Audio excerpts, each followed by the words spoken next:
Μέφανα, φτάσαμε για να πάρουμε μέρος στο Γίδι.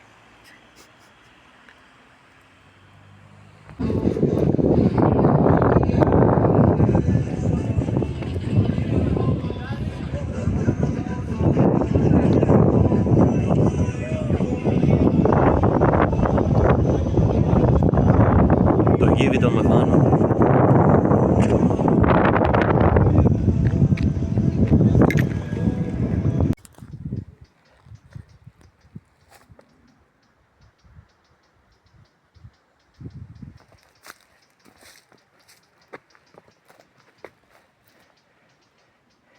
Το Γίδι Μεφάνων.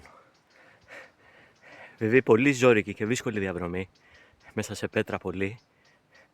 Μπορεί να γυρίσει κανένα πόδι αν δεν προσέξεις. Τελευταίος είμαι μέχρι στιγμής. Έλεγα να μην τραβήξω βίντεο, αλλά βλέποντας ρε παιδιά αυτήν εδώ την εικόνα μπροστά μου, πέστε μου, πώς να μην τραβήξω, πώς να μην τραβήξω. Πράσινο, καταπράσινη φύση παιδιά. Πανοραμική άποψη της Κουνουπίτσας. Αργοσαρονικός.